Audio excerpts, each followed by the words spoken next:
it's been a little while since I've done a garden update at the hospice vet, hospice, palliative care, whatever.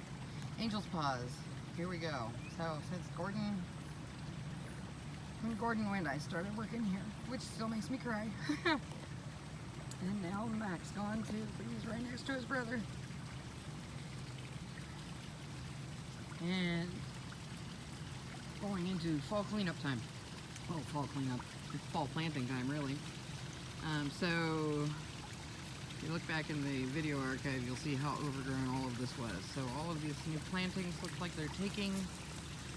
So on the Rainbow Bridge, I planted creeping thyme, water iris, lamb's ears, some sedum. Started with the creeping jenny. Creeping myrtle? Creeping myrtle. Creeping jenny. I don't know. I get them mixed up all the time.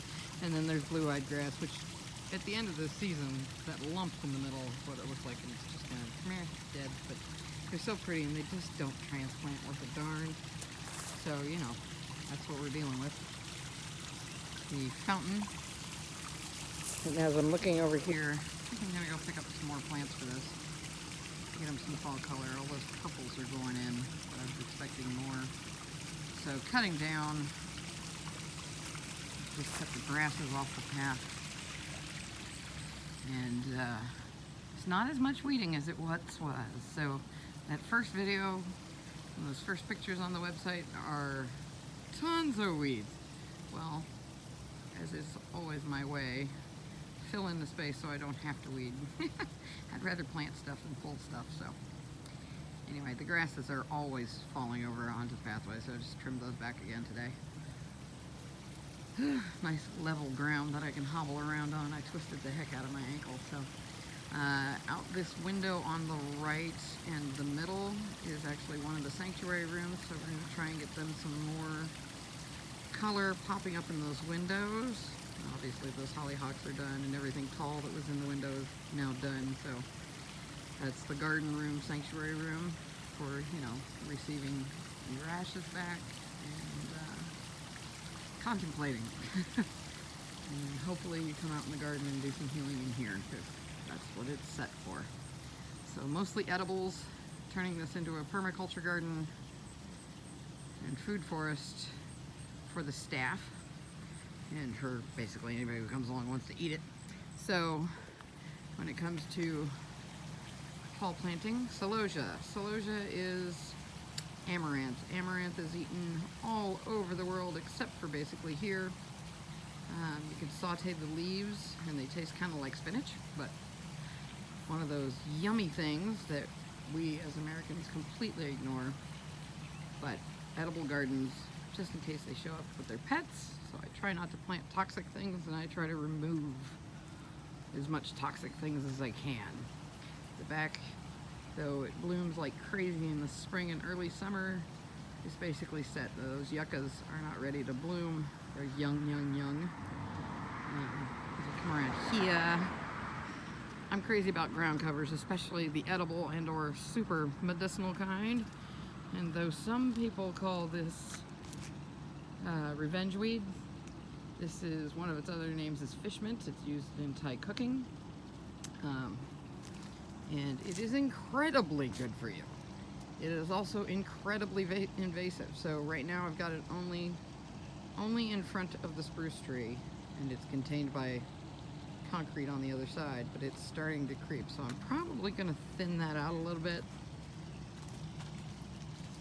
Because yes, I like ground covers, but I like multiple ground covers. And this little lemon mint, once you put lemon mint in, it's going to go everywhere. But the vinca behind it is starting to spread, and I kind of want it there instead of the fish mint, because we have this lovely little bench over here, and the vinca stays tacked to the ground, doesn't get tall.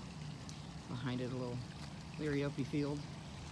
And then over here, as we come around onto the parking lot, the parking strip was newly planted because there were giant pine trees, and then of course they weren't ground out. So there's not a lot of soil over here, but there's a lot of stump. So Yes, it needs a little weeding, but the vinca is slowly starting to establish, and then it won't need weeding anymore. And so this is basically mostly shade all day long, and again, no soil. So the vinca is perfect. A little topical root on it. And then we get into the hostas, and then we have our volunteer tomatoes. So we're going into food for the staff. So I like using edibles, as I mentioned. So our ground cover over here is actually delicious strawberries. So all that dark green up front, those little 3-petal leaves, that's all strawberries. Then we get into the lemon mint behind it, some regular mint, volunteer tomatoes, creeping thyme mixed in. The thyme doesn't like to compete with grass, but it seems to be doing just fine with the strawberries. So it's hiding under there, and when they die down to the ground, the thyme will still be there. Back in the back is the lemon mint that I cut down, and there's also spearmint back there. So no bugs in the office, at least not through these windows. Marigolds, again with the edibles. I love the little sign they put in here. It says, "Please don't pee on me." But you can see there's tomatoes in here, so the staff can come out and harvest whatever. The oregano looks to me like it got swallowed. I'll have to thin that out a little bit. But with the spearmint, I just yank it out. Same with the lemon mint. Basically any kind of mint. Fish mint, lemon mint, spearmint, whatever. It grows so voraciously. It gobbles everything. So I just continually yank it out, and it's fine.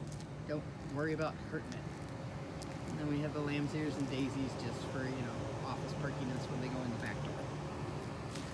And yeah, so I'm walking back out front, so I'm gonna come back with my, honestly, probably the chainsaw.